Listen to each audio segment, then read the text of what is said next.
Hello all, welcome to daily dose with Andhra. ఈరోజు మనం Aristotle political philosophy గురించి తెలుసుకుందాం. అరిస్టాటిల్ని father of political science, father of western philosophy అని పిలుస్తారు. ఇంక పాడ్కాస్ట్లోకి వెళ్ళి డీప్గా తెలుసుకుందాం. మనందరికీ అరిస్టాటిల్ పేరు తెలుసు. ఆయన్ని ఫాదర్ ఆఫ్ పొలిటికల్ సైన్స్ అంటుంటారు కదా. అవును. కాని మన దగ్గరున్ని నోట్స్ చూస్తుంటే ఆయన తన గురువు ప్లేటోకు ఒక రకంగా అతిపెద్ద విమర్శకుడిలా కనిపిస్తున్నాడు. నిజమే, ఆ తేడానే చాలా ముఖ్యం. ప్లేటో ఆదర్శవాదైతే అరిస్టాటిల్ పూర్తిగా వాస్తవికవాది. అంటే ప్లేటో ఆకాశంలో ఉంటే అరిస్టాటిల్ నేలమీదున్నాడన్మాట. సరిగ్గా చెప్పారు. ప్లేటోదంతా తర్కం, ఊహ. కాని అరిస్టాటిల్ పరిశీలన, అనుభవానికి విలువిచ్చాడు. అది ముఖ్యంగా కుటుంబం, ఆస్తి విషయంలో బాగా కనిపిస్తుంది కదా. ప్లేటో తన ఆదర్శ రాజ్యంలో పాలకులకు ఇవి రెండూ ఉండకూడదన్నాడు. అవును, కాని అరిస్టాటిల్ దీన్ని తీవ్రంగా వ్యతిరేకించాడు. ఎందుకని? ఎందుకంటే అవి సహజమైనవి, వేల సంవత్సరాలుగా ఉన్న వ్యవస్థలవి. కుటుంబమనేది ప్రేమ, బాధ్యత నేర్పుతుంది. మరి ఆస్తి? ఆస్తి అనేది ఒకరి కష్టానికి ఫలితం. అది ఒక ప్రేరణనిస్తుంది. సమస్య ఆస్తితో కాదు, మనుషుల పేరాసతో అని అరిస్టాటిల్ వాదన. ఆహా, అన్నే వ్యవస్థను మార్చటం కాదు, మనిషి స్వభావాన్ని అర్థం చేసుకోవాలి అని ఆయన ఉద్దేశం. కరెక్ట్.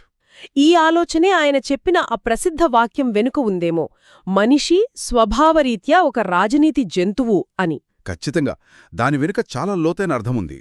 అదేంటి? మనిషి ఒంటరిగా బతకలేడు. మొదట కుటుంబం, తర్వాత ఊరు. కాని ఒక సంపూర్ణమైన మంచి జీవితం గడపాలంటే ఒక పెద్ద వ్యవస్థ కావాలి. అదే రాజ్యం. అవును, అదే రాజ్యం.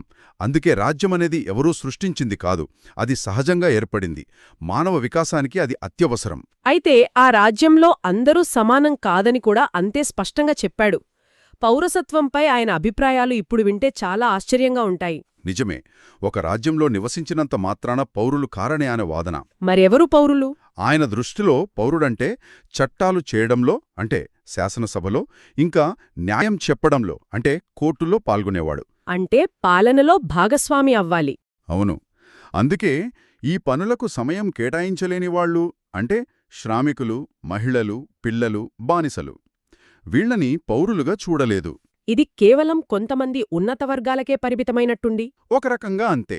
సరే, దీనికంటే వివాదాస్పదమైన విషయం ఇంకొకటుంది, బానిసత్వం గురించి. ఆయన బానిసత్వాన్ని సమర్థించాడు కదా. అవును, అది ఆయన తత్వశాస్త్రంలో అత్యంత విమర్శించబడిన అంశం. బానిసత్వం సహజం అన్నాడు. సహజమా? అదెలా? కొందరు పుట్టుకతోనే ఆలోచనాపరులుగా, పాలకులుగా ఉంటారని, మరికొందరు శారీరకంగా బలంగా పాలించబడటానికి పుడతారని ఆయన సిద్ధాంతం. అంటే బానిసలకు తర్కముండదని అన్నాడా?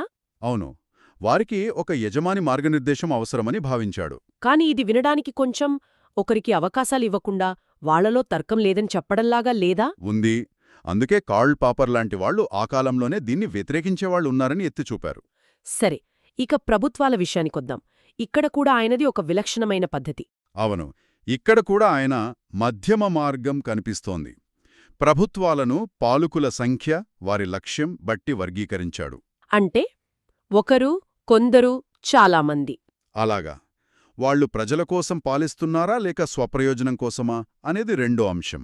మరి ఆయన దృష్టిలో ఉత్తమమైన ప్రభుత్వమేది? ఆచరణలో సాధ్యమయ్యే ఉత్తమ ప్రభుత్వం పాలిటీ, అంటే మధ్యతరగతి పాలన. మధ్యతరగతి పాలన ఎందుకని? ఎందుకంటే మధ్యతరగతి వాళ్లు ధనవంతుల్లా గర్విష్ఠులుగా ఉండరు, పేదవాళ్లలా అసూయతోనూ ఉండరు. వాళ్లే చట్టాన్ని గౌరవిస్తారని, అందుకే వాళ్ల పాలన స్థిరంగా ఉంటుందని ఆయన నమ్మకం. అదే ఆయన స్వర్ణ మధ్యమ మార్గమంటే. సరిగ్గా అదే. ఆశ్చర్యంగా ప్రజాస్వామ్యాన్ని ఆయన అంత మంచిదిగా చూడలేదు. నియంతృత్వానికి తొట్టె ముందుండే చెత్త రూపంగా చూశాడు. చివరిగా న్యాయం. అతని పంపిణీ న్యాయం అనే కాన్సెప్ట్ కూడా ఇలాంటిదేనా? అవును. న్యాయమంటే అందర్నీ సమానంగా చూడటం కాదు. మరి? సమానులను సమానంగా, అసమానులను అసమానంగా చూడటం. ఓకే, అంటే ఒక వ్యక్తి యోగ్యత, సమాజానికి వాళ్లు చేసే సేవను బట్టి వాళ్లకు గుర్తింపు, పదవులు దక్కాలి. కరెక్ట్.